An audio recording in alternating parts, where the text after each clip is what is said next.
said you can find another one. It's slightly smaller. Stands somewhere in France, and they got theirs. That needle is over 3,500 years old. Wow. That's Cleopatra's needle. Your words. That boat's much faster. Also to our left, folks, we've got the large white building. You can see there with the large clock face at the top. This is Shellmac's house. Used to belong to the famous oil company, Shell, but now belongs to a law firm. That building actually houses the largest clock face in the UK. A lot of people do believe it is Big Ben, but that is actually the largest clock face there. Wow. The white building just next to it with the small green roof, that's the rear entrance to one of London's cheaper hotels, the Savoy, just undergone a refurbishment.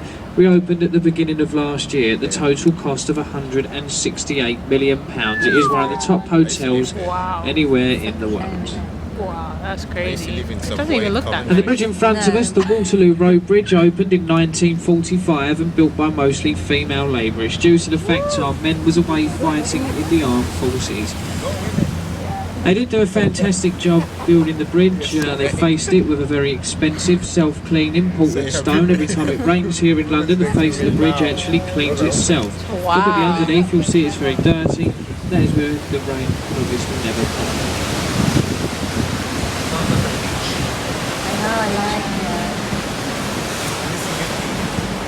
The bridge cleans itself. Look, there's IBM.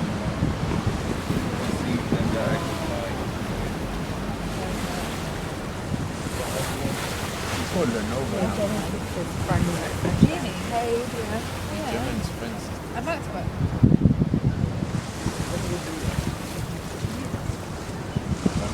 It's such a big computer. You asked me what IBM is. Well, just over to our right-hand side, folks, a large concrete building with the illuminated signboard is our National Theatre. This building has been described by 10 of London's top leading architects of being the ugliest modern building in London. Prince Charles, the Prince of Wales, has an opinion on the building. He believes it looks more like the back end of a nuclear power station than a theatre, and I think that most people would probably agree with him.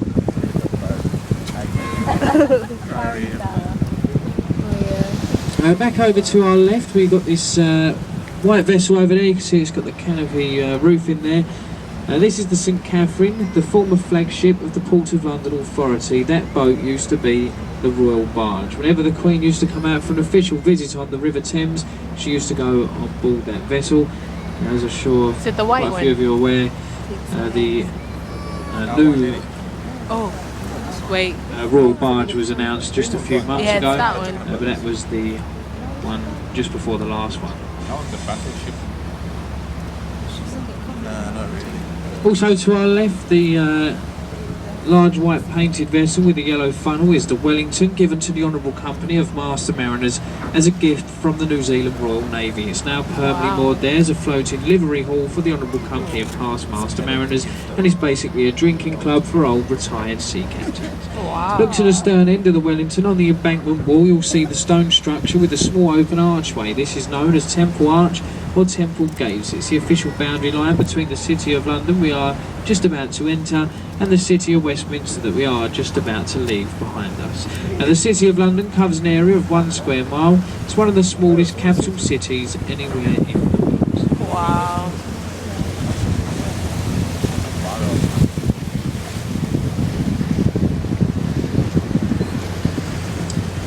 Take a look in front of us to our right. We've got the large red brick building with the Oxo Tower on top. Now many years ago it was illegal to advertise out here on the banks of the River Thames because it is a royal highway. Now Oxo come up with a very clever idea to get around the law, incorporated their logo into the windows of that tower.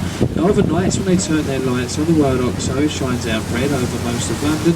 That has saved them millions of pounds in free advertising. The building, of course, is not owned by Oxo any longer. It's an apartment building now. The top floor of the building, where you see them large glass view windows, that is a very expensive Harvey Nichols restaurant.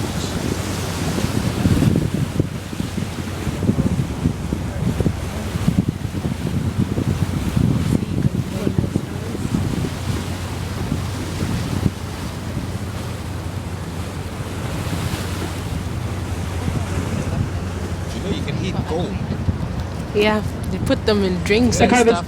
They need a master chef. Yeah. And Kaplan. You know, you can get J2O with gold glitter in it. I've seen them on. Nice. I've seen them on the Nice. pages and you scrape it up. Whiskey. Yeah. Whiskey. No. Some fancy one, Where yeah. you can eat cheese. Yeah. Such a loser. Over to our left, folks, the large red brick building built in the Gothic style is the Zion College and Library, a building for the Anglican clergy. Find over 100,000 rare and religious manuscripts inside that building, including the first Bible ever printed in English on the William Caxton Press. Wow. The white building next to it with the green sloping roof and black pinnacle on top is the old City of London School for Boys. Many famous people was educated inside that building, including the likes of Lord Asquith, one of the country's former prime ministers. The building today is owned by JP Morgan, the American bank. That's one of their head offices here in London. Also to our left, the white semicircular building. This is Unilever House. Unilever. Famous soap Oh, wow. and washing up detergent manufacturer, the Lever These are fake Brothers. glasses. You've been wearing them like the last 10 minutes when they damage your eyes. That's how And in front of us, folks, a group of 3 bridges. The first one is the Blackfriars Road Bridge. This was opened in 1869 by Queen Victoria. As we get closer to the bridge, look through to the other side, you'll see